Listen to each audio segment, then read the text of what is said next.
Bosnia. I have an engineering background, but somehow I turned out to go into the beta management and then later on to go into the Agile waters. Currently, I'm living and working in Vienna.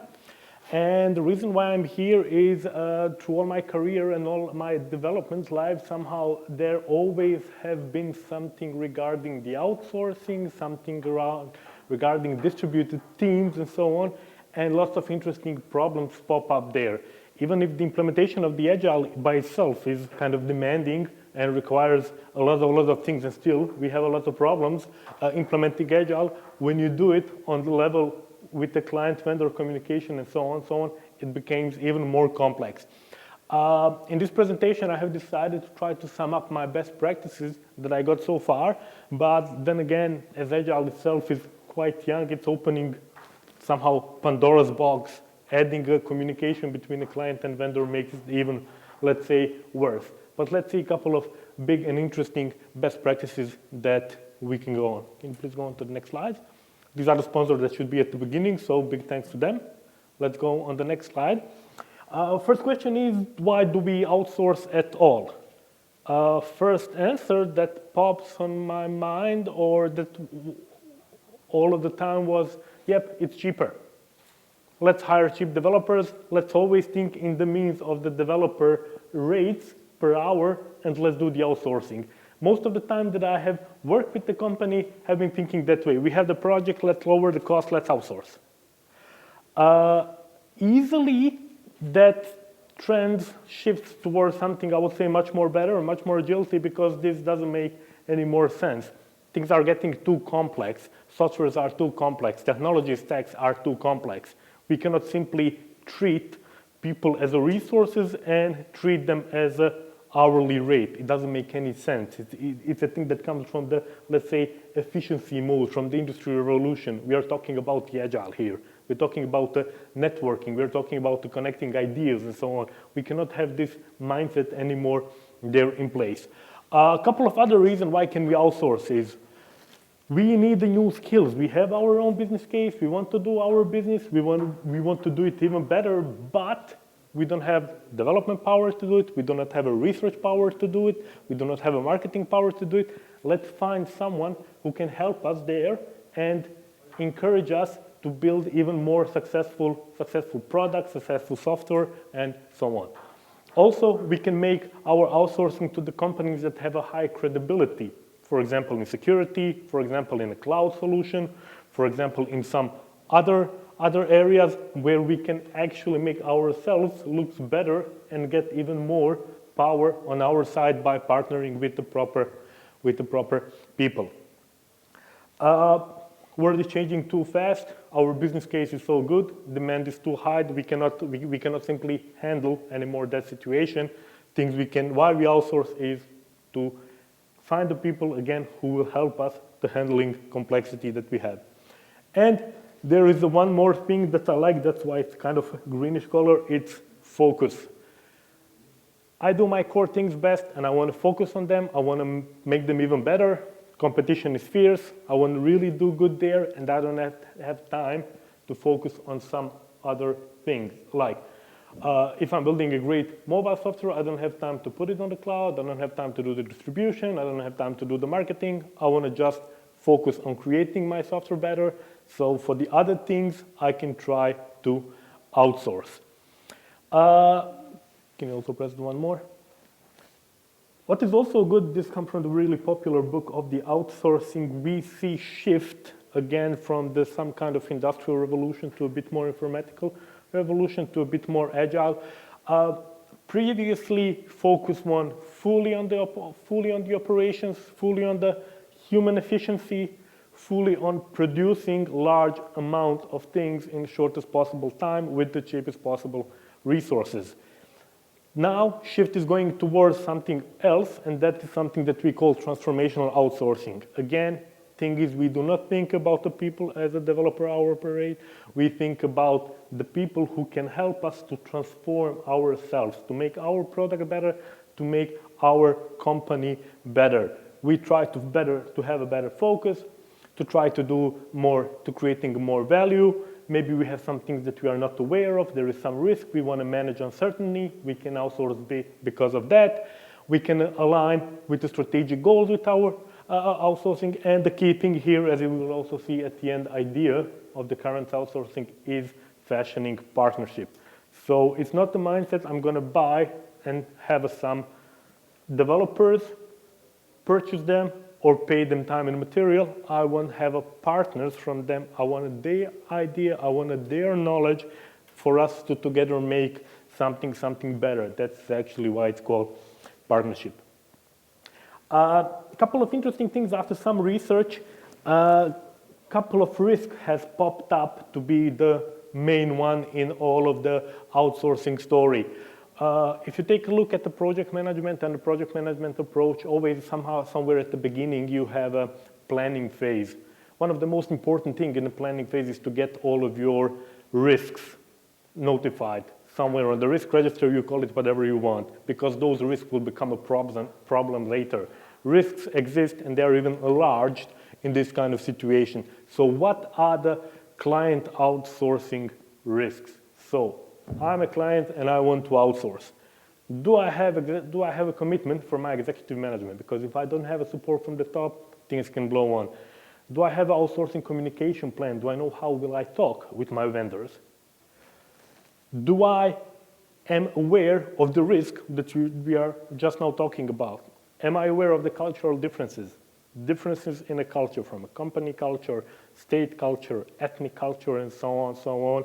It is really sad, but in the experience, when you have a project that failed, and at the bottom line of the lessons learned, your reason why a project failed is cultural differences. We simply could not talk with the vendor in a proper way. Are we aware what will take to ensure vendor productivity? So I'm a client and I'm buying the software. Am I aware what that vendor will need from me so he can deliver? In this case, in Agile, it's kind of easy. It will need the business knowledge, because most of the probably whatever I hire, with whomever I create a partnership, business knowledge maybe won't be there. And I, as a client, needs to provide him with the business knowledge. Let's go on. These are the completely same things, but let's move on to someone who is actually selling or trying to provide these kind of services. So, client has arrived to me, and the question is that I ask my client, do you have a commitment from your executive management? If not, that always presents risks on my side as a vendor, because the project might fail. Do you have a communication plan? If a client doesn't have, that is opportunity for you. As a vendor, okay, we can offer you one. We work in Agile, we work in Scrum, we know how the communication works. We can help you there. Are you aware of the risks that presents? Cultural differences, are you aware of the communication that can fail, and so on, so on. There is a lot of things that you, as a vendor, can help your client coming to you, especially for the clients that are, let's say, non-IT, that they are just start to explore the internet and the possibility of the software applications. These are the things where you actually can help clients. Are you aware of the cultural differences? And the key thing, this is something that often presents a major problem. As you are a vendor, you need to explain your client that you will need fully support regarding the business topics. In Agile, it's called business representative. In Scrum, it's a product owner. In a vendor setup, can be a bit different, but most probably, and in my cases, the vendor that we have, they had skills that are not in the business domain that the client has. And these are the things that you, as a vendor, must tell clear and explain to a client. We will need almost a full-time or even a couple of full-time persons to constantly answer us business questions that we have. This is a kind of a tricky, especially if the client comes from the non-technical, non-agile environment, and first thing they appoint is a project manager, and the project manager say, hey, I have this resource plan, what you will need from our side. And then you, as a vendor, say, yeah, sure, we will need one business person. How about the requirements? Yeah, we will need it 100% to be always available, and that's the time when this is something that normally client did not plan. you develop software, here's the paper with the requirements, I want a software at the end. These are the things how it actually does not work often. And you, as a vendor, should make sure that a client knows what is going on and that you will need his support, especially in the business for the productivity. And of course, at the end, you can check, is there a formal outsource governance program? If it is, from your side as a vendor, you can help also support one. You can go to the next slide. Most of the time, let's have this as a one nicely defined project, and most of the time, this is what I got from clients. Yeah, we want this, it's kind of clear, we want to have this and this, and then the things also can happen, but we already have some old software, there is some specific technology stacks, there is a legacy code, and we have this kind of culture, so we have this kind of environment. These things always can get messy, and most of the time they pretty much are, and especially if you want to ask about when this should be done, everybody will say, yeah, actually we are already ready, this should have been done yesterday, and so on and so on. So these are the common, and always in my practice happen, that there is always some tight schedule that you need to handle. Just quickly, let us remind ourselves, because we are talking about the vendor-client relationship, about the Agile and how we can apply Agile here. I have divided this into 4 specific corners, let's say, but the things are kind of clear. In Agile, we have our events, like sprint planning, sprint retrospective. We have some roles. Roles are not people, just roles. We have some artifacts, coding standard, user story, customer test, you want to call them, and on top of that, something that Agile lives on and strive are the values, like a communication, like a feedback. Now, let's see how we're going to try to apply these things into one typical setup with client and vendor. Can we go to the next slide? I have called this simple project freak show, just take it now easy. Let's try to define a couple of persons, all the roles on the client side. So let's go to the next slide. Most of the time, board decided that they want to have a project, and they sign it off, and then it goes forward. Can you go to the next slide? Often that board designate, most of the time, project manager. It can be product manager now if you want to call it. It really doesn't matter. Can we go on the next slide? There are also a bunch of other people like the architects, dev leads, security consultants, whatever you want, governance, law department, marketing. So there are a lot of people that are influencing, not directly, but on the client side, when I want something, there are lots of people that will have something from that project. From the vendor side, most of the time, there is, can we go to the next? Again, project manager, product manager, there can be a boss. Let's go on the next. They appoint team lead if you talk about the software. Then again, it can be, let's say, someone else, but a representative from the vendor side. At the end, there should be some team, like an Agile team. And these are the people that actually will be doing the software. There are actually here 2 empty spaces, so I think I have filled them. Can we go once more? Yes, these are the guys that you have no idea when they will pop up, when they will show, but they will want something, and it will be urgent. It can be other project, it can be priority, it can be auditor, it can be whatever you want. You cannot see them. Sometimes you do, sometimes you don't. Most of the time you are afraid of them. Most of the time they create the mess. But they are there and you cannot predict them. So these are the kind of roles or things that quite often happen on the one project side. Because I'm a bit time limited, I just need to check my time here. We are doing okay. From my experience, what was the common problem here? Let's now try to focus on the specific people. Let's imagine this person here. So, junior developer, a bit geeky, likes pop music, likes to ride the bike, hike, specific cultural environment. That's the profile of one single developer and let's say one team. Now let's go completely on the other side on the client. To add a bit more complexity, let's add 6 hours time difference, so to make it even worse. And let's talk about one person from a board. Company is high fashion industry. We are creating a mobile app. about selling bags and nice features that cost 5,000 euros plus, and they have a business case,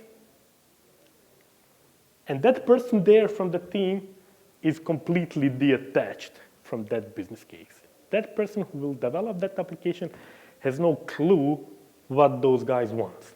What's their mission? What's their vision? What's their business case? Why do they want that application?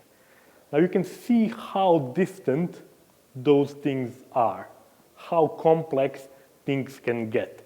Because at the end, there is a person who will code that, and at the end, there are some values that Agile strives on, but in order to have the fully functional team, you need to have a business person.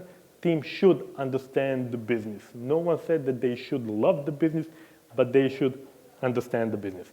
One of the funniest things that happened in my career was a software for the mortuaries. So when the body came, what people on the graveyard need to do. And no one wants to build that kind of software because it's kind of a morbid one. But most of the people do not have idea what's that, but it's a real software with the real process. Process is problematic, and there is a valid business case. And you can earn a lot of money if you implement that kind of software. So let's go back.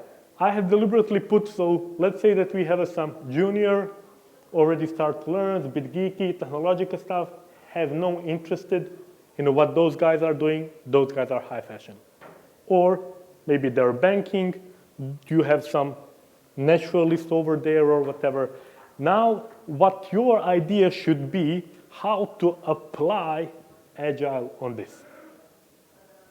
The first thing that I would like to talk a bit, things that are easy, let's say, are events. So we have some sprint plannings, let's call them, if you're going to talk about Scrum. We have some business reviews, and there are some things that there can be applied. Stand-ups and all of those things are for the team. But if you talk about the client-vendor communication, you see the first problem here is who is business representative. If the client is fully unaware of the Agile and agility, they will not actually provide the product owner or the business representative, so someone on the vendor side should understand that. Also, since client has in mind that they will hire 5 developers, then suddenly you are adding some business representative, then suddenly you are adding some Scrum Master, Agile coach, and so on, that blows up the cost a bit, and things are not getting quite easy. Also, before that, there is something that we call, let's say, artifacts, or what kind of tools can we use there. Regarding the Agile, there is pretty much one tool that always pops up and comes up here, and that should be definition of done. So you have all of these people on the team, and they all need to agree on the definition of done. People from the vendor side to the people on the client side. Again, different cultures, different cultural background, everything is different, plus tons of hours of time difference. And here are the real challenges that comes. A reason why I didn't want to talk here about something that is called Agile contracting or government, because that even makes things complex. Because if you have a client that really does not understand Agile and agility, and he's so focused on something that is called a fixed price contract, then it won't be easy. But what you can try to sell, and this is something that I really like from the perspective of Agile, is you need to deliver every iteration something. And these are the things that you can actually, from the client side, buy. I want to see something, and I want to see it as soon as possible, because we want to know, are we aligned? You need to get a feedback as soon as possible. In my case, when I was a client and I got a project and we had an outsourcing setup, the first thing that I wanted to see, because also I have a technical background, the first thing that I want to see is like first commit. I want to see commit, that someone has committed some code. It sounds a bit trivial, but it took us 1 month to create all the account, access levels, and so on, and so on, and so on. There is a lot of things there to align with the requirements, to understand the requirements, to understand the user story, and so on, so on, so on. So that the first commit was like the first milestone. Let's see that.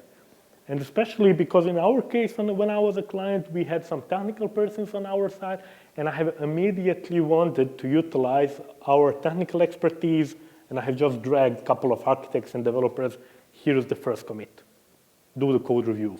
Check how it goes, looks like. Is it good? Is this what we want? Is quality okay? Not to mention just the business side of what has been done, what we need to review, but also from the code perspective. And that kind of even makes your life easier because you want to sign a contract on the 3 years project. You will sign a contract in a way that on the client side you can stop contract immediately if you something don't like. On the other hand, also from the vendor side, if you strive from that contract, if you try to make it time and material or whatever you want to call it, your team will be motivated to do this first push to get the feedback as soon as possible. If you can manage to do this, if you can apply agility on that, that is, I would say, half of the work done. Because lots of software projects fail, and in the distributed environment, they fail even more. Question about the distributed environment and the idea of the co-located team, I would say is not valid. We would not do our business because someone in Agile said we must have co-located team. That's awesome if we can. Most of the time we cannot. And if we go even further, again, things are getting more complex. Knowledge is spread around the globe. This kind of setup is more or less something that is quite common, and it will be there, and it will even get more complex. When you have 3 teams and 3 different time zones and so on, things are getting really, really hard. Can you press once more to see? Can you go back? Your main idea or goal should be something like that. From all of these guys here that you have, you should create something. You can call it again whatever you want. I have put here title project team because it's kind of most common from the people. Why is this important? When I was on the vendor side, little guy in this team, we always try, we were sitting in one room, but the client were there. And in our daily conversation was, they didn't give us that. They didn't give us this. They have wrote unclear requirements. They had done this. And then especially when you need to get the design or some information from the architect or from someone else, he didn't do that. He didn't done that, and so on and so on. Even in that conversation, you see that you are actually dividing you on us and them. Also, on this side, if you are buying software, if you have been looking at them as a cheap labor, yeah, they're cheap, they have no idea what they're doing. Again, then what is this kind of code? Come on, what kind of these questions are, and so on, so on, so on. If you have this mindset, if you have set up a project like that, you are doomed to fail. I mean, that's a recipe for disaster. The first thing that you do is try to have us and them. These are the things that do not work. Reason why 2 persons here are circled in a bit bolder line is most of the time you always have a 1 person responsible. I mean, that's the organizational setup. You can get run away.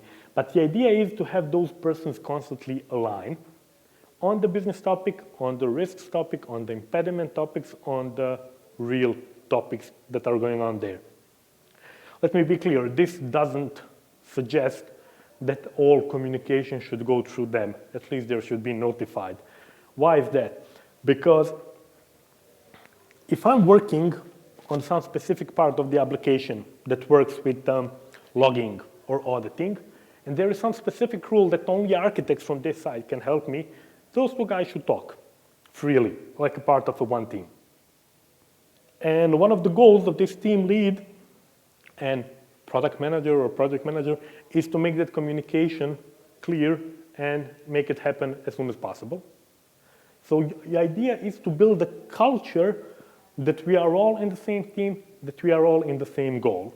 This is hard and it takes time. This time is a bit critical when you have a half-year project and so on, it's a bit tricky. It's also tricky if you want to have the project team, you should bring from time to time people together, which will then increase your traveling budget, which also can be a bit weird in the people who are actually have idea that, yeah, but you pay them, they should give you software after a couple of months and everything should work. These are the things that do not do that. If you really must do that, then yeah, suffer the failure, and that's the fact of life. Or change job. I mean, there is a lot of open positions in the IT market. What the idea is really to apply all of the Agile values there, like trust, focus, feedback, everything that goes on in Agile, it's easier to apply when you have something that is called team. You can suffer distributed environment. That's all things that are not making your life easier, but it is possible, and it's not easy. Just the thing is that you need to be aware of. Again, let's go back on the contracting topic. You cannot put Agile values in a contract. I mean, you cannot contractually abide someone to give you feedback. I, as a developer, can develop my user story. I can see the bug somewhere, but yeah, I don't care. That's not my user story. I'm not obliged to do it. You cannot do that. But if you create a team, if you try people together as a goal, if you utilize all of the cultural differences and everything that goes on, you can succeed. And there are success stories, and I have saw them. And they are kind of really, really cool. Let's try to wrap up this a bit. Let's go to a next slide, which is a wrap-up slide, I would say. You cannot have Agile if you will have bosses delivering the tasks, if you have the people treated like resources where you buy and so on and so on. So there are a couple of, or there are, let's say, 3 things that you have in mind if you want to really do something. Can we start with the first one? So you are not acting like a services. You cannot buy a development team like you are going to a supermarket and buying a chocolate bar. That doesn't work. You need to find a vendor. You need to create a partnership. You need to utilize them and your abilities into creating something more better. This is what I have put this quote here, like synergy is better than my way or your way. So it's a client, it's a vendor. Your goal is not to do this. Your goal is to go on the level higher, creating together something that is higher than both of you.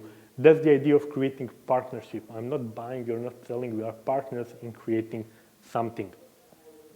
In order to have this, let's go once more, you need to have their trust. Then again, you can create a contract, whatever you want, especially if you have a legal department. They can put as much pages as you want. You can create it bulletproof as you want.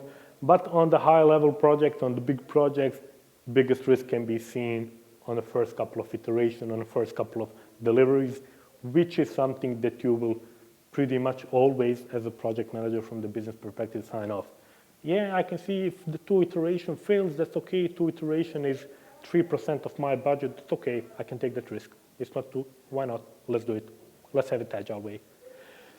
How to create a trust? It's kind of a simple. You do what you're telling and you tell what you do, and the trust is going on, and you have been honest.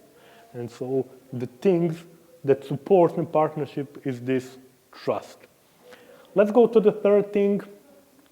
There is one more also arrow because it goes into circulation. Then again, your idea is not to tell what to do, is not to ask. Your idea is to collaborate, again, to go on the upper level to create something even more better. In order to do this, you need, let's say, a lot of soft skills to immediately understand the problems of the time difference, problems of the culture, of the way how people think, of the way how people believe. You must bring the people immediately together so that the developers who has no idea about your business case understand it as soon as possible, understand it as much as possible, as better. And I would again say, from the hardcore project management perspective, Agile offers this awesome idea of the delivery where you can see your results as soon as possible. And with this, I think I would wrap up my lecture because we are also a bit scarce on time. So I think that the last is Q&A, right? Yep, so it's kind of thank you. If there are some questions that you would like to ask, if there are some opinions, please. Can we go back to the, Let's go. to the mapping between the two structures, organization structure between the client Okay. Can you just go back? The one that's showing emphasizing the PM and the Okay. technical lead. No, okay, it doesn't matter. But, This one. yep, Yeah, and do it. Let's have 2 more. Those are the ghosts. This. Yeah. I mean, now, the customer or the client project manager and the vendor technical lead, they are not talking the same language, or they don't have the common language. Because project manager is talking project management language, technical lead mainly all the time, he's like a leading a technical team, and he's talking mainly about design, development, unit testing, all this kind of things where the project manager, what he will be doing is will be like a pipeline, taking all the feedback from his counterpart and shooting this to his architecture team or the development lead. And this is where it's not really adding the value. What we are working in my organization actually, whenever we are adopting Agile framework, which is different from the traditional classical project management, we are dropping the project management from, I'm talking from the customer side, and we are appointing the technical lead, take the control of managing everything, where we are putting the project manager as in the vendor as a contract manager. So we are giving him the role as a contract manager. Just make sure that the time, the scope, all of the things that are not in the dev stuff are respected. The contract. Sure. So this is the way how we work it out. Otherwise, we'll have a lot of pain areas in between the project manager and the technical lead, and there will be a lot of bottlenecks between the two organizations. The communication. Sure. In your case, let's say project manager would be here helping to keep the time, budget, and so on and so on. And here we would have a bit more aligned persons. Okay, the reason also what I have mentioned, that's fully valid. A couple of times I said you can see this as a project manager or a product manager. The things in my project that I have worked, there was always difference. For example, when I was on this side, I have a lot of knowledge about project management, and I was a developer. So for me, it's easy to track more or less everything. This is the reason why I want to see the first commit as soon as possible, because I want to see the quality of the code. Most of the time, you won't have that. Your point is very valid. These guys, business, project manager, whatever you want to see, and he is a technical lead. You can call it technical lead, you can call it team lead. So I had just put as a one person because in one of my first projects, team lead was actually communicating with the person on the client side that was the project manager at the same time and the product owner. And that communication was flawless because this person has enough technical knowledge. You're fully right. If you see here risks of this guy having clue about technology, then you need to switch things. One of the things that can be switched also, as I have mentioned, put here product owner on your side. Let that product owner take the role of the product owner as much as possible. And this is also a scenario what I had when those guys didn't have idea about the Agile. And they complained. Now you're adding me one more person. Again, I wanted 5 developers. I got 5 developers, now you're adding one more person. That do what? Putting a Jira tickets up and down. These are the things that are hard from this side, but point is fully valid. You need to enable communication between two persons, that they are aware of all the problems and everything that goes on. If this communication doesn't work, shift. If those guys do not do Agile, suggest product owner. If they know how to communicate with the team lead, if they are okay, then again, depends what kind of a team lead I have seen, from the technical ones to the really soft-skilled one, but the point is really valid. If you see this, do not communicate, try to reshuffle a bit. You're welcome. Excellent question. Please. Back to talking about contracts. Yes, hard topic. The easiest way to do Agile with a vendor is time and material, I guess. But when you're working with a government, you need to cap a budget. So we try to mix both together. Yes. So it's like, give me a time and material contract for 6 months, and I cap that, and I give it to the government so that they have a budget to work on. When you start to talk about payment terms, then you hit a brick wall, because time and material contract needs to be paid per month. Government wants to see actual deliverables that I don't know at the beginning of the. Yep. So how do you? No matter in which conference I have talked about this, always the same question, and always governments are there really. If you go to a bit of a research, one of the earliest methodologies that popped up is so-called crystal clear, And the idea is to have the fixed term and a fixed price contract, but nevertheless, at the bottom, you see agility. And I know that you cannot go to the government to talk about the experimentation. Yeah, we're going to experiment and we're going to not deliver. That simply does not work. My really, a suggestion would be try to find reasonable, understandable person from the government side. No, honestly, I, at the one project, was in luck, and we had awesome collaboration.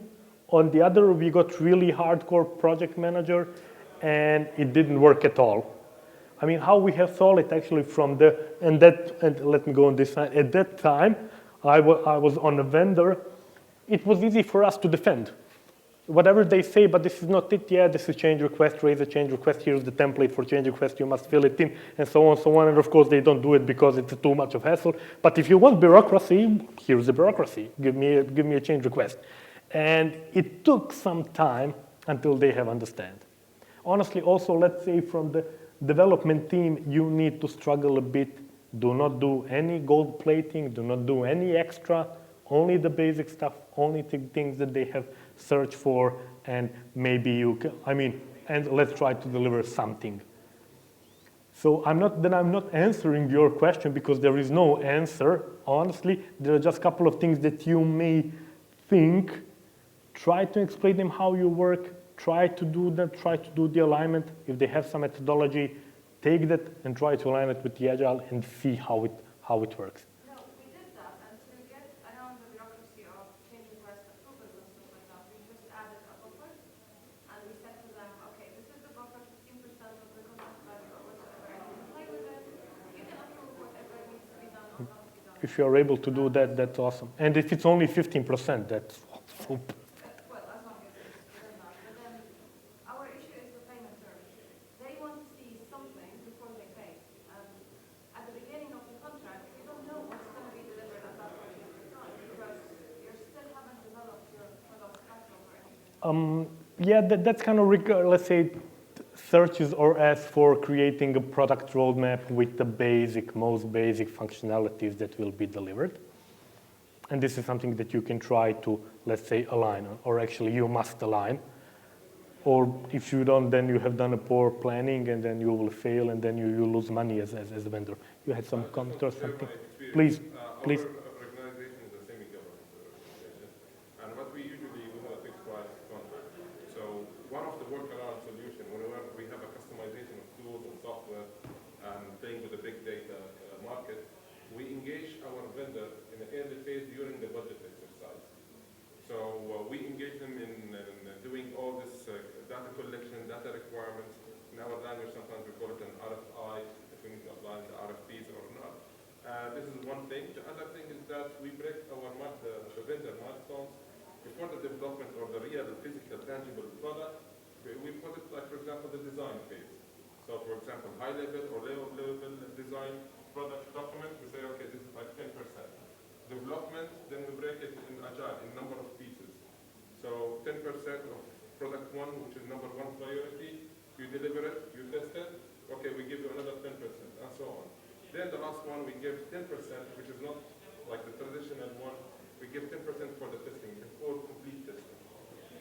That's really good. This is our workaround solution. It's awesome if you can get them be with you at some phase of the design or whatever you want. Buy them a cookie, have a party. Just let them come on your side and see how you do and see how you think. Ask them a lot of questions and so on, so on. Your goal again should be to try to deliver as soon as possible something because you need to see how they feel about it. And time for us is time to market as a customer. Yeah, sure. So yeah, it's not easy. Those are the things that you can. Honestly, there was on 2 occasions when we have just stopped talking about the Agile with them and do the old school way. It was painful, but then again, you must earn your salary in some ways. Good. If there is no more questions, sorry, yes, please. What methods did you use for make the value development team to understand the cases for customer? Which disciplines, which methods you use? Okay, here on the team level, it was Scrum or mixed with extreme programming. You know, the user stories, iterations, and so on, pair programming. And for the perspective of the team, it was always Scrum. And if the customer do not understand it, then we keep it for ourselves. Yes, Scrum. I mean, if you have listened to previous lectures, if not, never mind. I mean, Scrum is 19 pages, so there is not much in it. You add on top of it. User stories have originated from extreme programming. You know, pair programming have originated on that. So you kind of try to build your own development world, especially if you have multiple clients. But then again, your idea is to have a team there, and your idea is to make that team understand the business needs of those guys, which are completely unknown to them. They have no idea what to do. Business needs, the customer care. Yep. The problem is not the business case. I mean, comparing, Yep, yeah. I mean, paper as a business case is not the problem. Yep. Regarding the agility of the team and so on, I mean, you are kind of free because for this side, client do not interfere there. You just need, from the perspective, have a business representative, as is depicted in extreme programming, or product owner. That must be someone, either from the client side, either from your side, but it must be full-time business representative available. Okay? Any more questions, additions? Good. Thanks a lot. Thank you.